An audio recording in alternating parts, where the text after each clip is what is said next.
आज हम आपके लिए यह क्वेश्चन लेके आए हैं 15/27 का सरल अनुपात है। तो देखिए इसको हम लोग किस तरीके से सॉल्व करेंगे। इसमें कोई ज़्यादा लंबी ट्रिक नहीं लगती है, एक सिंपल सी कैलकुलेशन होती है और खाली में बच्चे जो है ना डर जाते हैं कि ये क्या हो गया ये क्या हो गया। दूसरा क्वेश्चन हम आपके लिए और लेके आए हैं, उसको भी हम लोग देखते हैं। तो देखिए इसमें कुछ ज़्यादा नहीं करना है, खाली इनके हमें फैक्टर करना है। तो देखिए इसको 3×5/27 को हम क्या लिख सकते हैं, 3×9, यही तो हम लिख सकते हैं। इसका सरल अनुपात पूछ रहा है तो इसका सरल अनुपात क्या होगा, 5:9। यही इसका सरल अनुपात होगा, यही इसका आंसर होगा। तो हमारा आंसर कौन से ऑप्शन में है, ऑप्शन सी इसका राइट आंसर होगा। तो चलिए दूसरा हम लोग क्वेश्चन देख लेते हैं।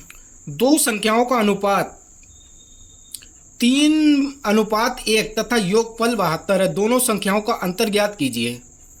है ना क्वेश्चन दिमाग को हिला देने वाला कि इसमें क्या करना है क्या नहीं करना है। तो घबराइए नहीं, हमारे चैनल पर आपको इसका भी सलूशन मिलेगा। और ये आरआरबी एनटीपीसी 2016 में आ चुका है। हो सकता है इस बार ग्रुप डी में भी पूछ लिया जाए, कोई पता नहीं इनका। तो देखिए इसको हम लोग किस तरीके से सॉल्व करेंगे। तो सॉल्व करने की इसकी भी एक ट्रिक है। और देखिए अगर ट्रिक से हम लोग सॉल्व करते हैं तो कोई दिक्कत नहीं है और लॉन्ग मेथड से भी इतना लंबा नहीं होगा। तो देखिए हम लोग किस तरीके से इसे सॉल्व करेंगे। तो इसमें हम सबसे पहले संख्याओं को मान लेते हैं। तो हम यहाँ पर क्या करने वाले थे, लिखते हैं माना संख्याएं। कौन कौन सी मान लेते हैं, एक मानते हैं 3x तथा दूसरी हमने मान ली x है। अब क्या करना है, देखिए क्या करना है हमको। तो क्या कह रहा है, दो संख्याओं का योगफल 72 है। तो 3x पहली संख्या प्लस दूसरी संख्या x, इनका योगफल कितना उसने दे रखा है, 72, 72 दे रखा है। तो इसको अब हम लोग जब सॉल्व करेंगे तो ये हमारा हो जाएगा 4x बराबर 72, यही होगा ना। तो x बराबर हम लोग जब निकालेंगे तो 72 इधर है, 4 इसके गुणा में इधर जाके भाग में हो जाएगा। 4 से जब हम इसको तोड़ेंगे तो ये 18 बार कट के आ जाएगा, 4×4 18×4 72। ठीक है, तो ये इसकी पहली संख्या हमारी आ गई 18। अब इनका हमसे पूछ क्या रहा है, अंतर पूछ रहा है। तो अंतर निकालने के लिए देखिए क्या करते हैं, चूंकि दोनों संख्याओं का अंतर, हमें इसका अब अंतर निकालना है। तो अंतर निकालने के लिए देखिए हमारे पास एक संख्या तो थी, दूसरी भी हमें मिल गई है। तो दूसरी संख्या मिल गई, तो इनका हम लोग जो हमने माना था इन्हीं का अब हम लोग अंतर निकाल लेते हैं। तो 3x माइनस x बराबर कितना था, 2x। ठीक है, उसके बाद यहाँ पे 2 को इधर लेके आते हैं। x बराबर कितना आया हमारा, 18 आ गया, 18 दूनी 36।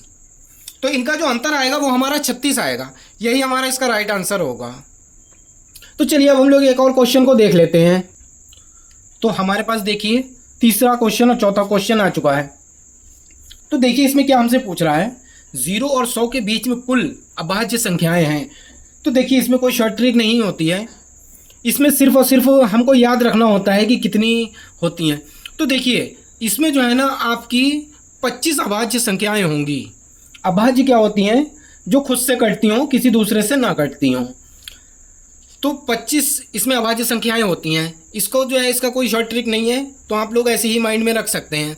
चलिए सेकंड क्वेश्चन हम लोग देख लेते हैं। इसमें क्या हमसे पूछ रहा है, इसमें पूछ रहा है प्रथम 4 अभाज्य संख्याओं का योग है।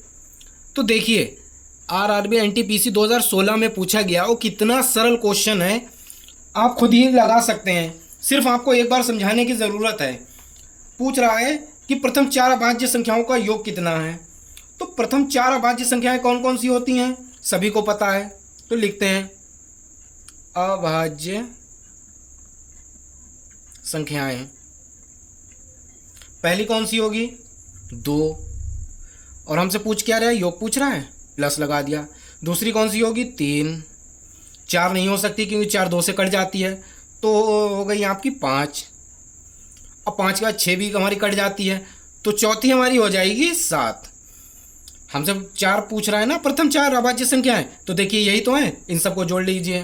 3 और 2 5, 5 और 5 10, 10 और 7 17।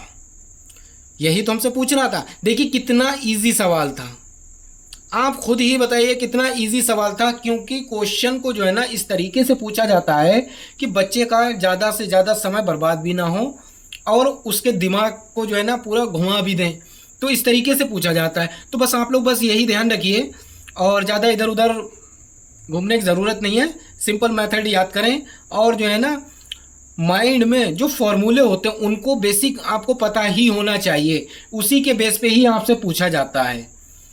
तो आपको हमारी वीडियो कैसी लगी हमें कमेंट करके ज़रूर बताएं।